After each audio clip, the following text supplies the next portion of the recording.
की बोलो भारत माता की बोलो भारत माता की कारगिल वीर योधರಿಗೆ कारगिल वीर योधರಿಗೆ कारगिल वीर योधರಿಗೆ बोलो भारत माता की बोलो भारत माता की 25ನೇ ಕಾರ್ಗಿಲ್ ವಿಜಯ ದಿವಸದ ರಜತೋತ್ಸವವನ್ನ ಅದ್ದೂರಿಯಾಗಿ ವಿಶೇಷ ರೀತಿಯಲ್ಲಿ ಆಚರಿಸಿದ ಅಖಿಲ ಕರ್ನಾಟಕ ಮಾಜಿ ಸೈನಿಕರ ಸಂಘ ತಾಲೂಕು ಘಟಕ ರಾಮದುರ್ಗ.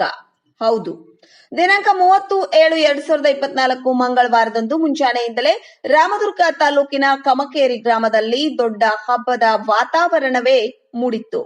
ಶ್ರೀ ರೇವಣಸಿದ್ದೇಶ್ವರ ಪ್ರೌಢಶಾಲೆ ಹಾಗೂ ಪದವಿ ಪೂರ್ವ ಮಹಾವಿದ್ಯಾಲಯ ಹೊಸಕೋಟೆಯ ಆವರಣದಿಂದ ಆರಂಭಗೊಂಡ ಬೈಕ್ ರ್ಯಾಲಿ ಮತ್ತು ಪಥ ಸಂಚಲನೆಗೆ ಸಂಸ್ಥೆಯ ಪ್ರಾಂಶುಪಾಲರು ಮತ್ತು ಎಲ್ಲ ಸಿಬ್ಬಂದಿ ವರ್ಗ ಹಾಗೂ ಎಲ್ಲ ವಿದ್ಯಾರ್ಥಿಗಳ ಉಪಸ್ಥಿತ ಎಲ್ಲ ಮಾಜಿ ಸೈನಿಕರಿಗೆ ಗೌರವದಿಂದ ಸತ್ಕಾರ ಮಾಡಿ ಸನ್ಮಾನಿಸಿ ಕಾರ್ಯಕ್ರಮಕ್ಕೆ ಚಾಲನೆ ನೀಡಲಾಯಿತು.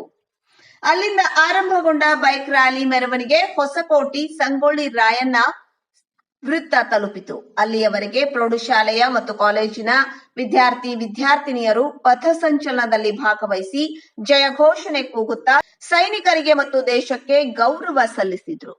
ಅಲ್ಲಿಂದ ಮುಂದೆ ಸಾಗಿದ ಬೈಕ್ ರ್ಯಾಲಿ ಮತ್ತು ಪಥ ಸಂಚಲನ ಕಮಕೇರಿಯ ಮಲ್ಲಮ್ಮನ ಸರ್ಕಲ್ ತಲುಪಿದಾಗ ಸರ್ಕಾರಿ ಗಂಡು ಮಕ್ಕಳ ಶಾಲೆಯ ವಿದ್ಯಾರ್ಥಿನಿಯರು ಸೇರಿಕೊಂಡು ಕಮಕೇರಿಯ ವೃಂದಾರಣ್ಯ ಗುರುಕುಲಂವರೆಗೂ ಪಥ ಸಂಚಲನ ಮಾಡಿದ್ರು.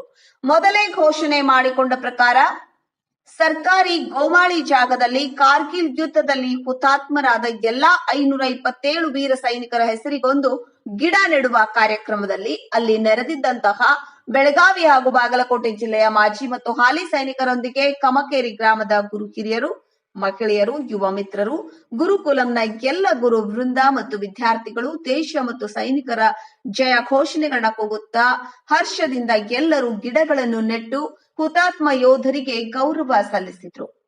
ನಂತರ ವೇದಿಕೆ ಕಾರ್ಯಕ್ರಮ ಜರುಗಿತು. ಅಖಿಲ ಕರ್ನಾಟಕ ಮಾಜಿ ಸೈನಿಕರ ಸಂಘ ತಾಲೂಕು ಘಟಕದ ಅಧ್ಯಕ್ಷರಾದ ಶೇಷಪ್ಪ ಪೋತ್ರೆಡ್ಡಿ ಪ್ರಾಸ್ತಾವಿಕ ಮಾತುಗಳನ್ನಾಡಿದ್ರು.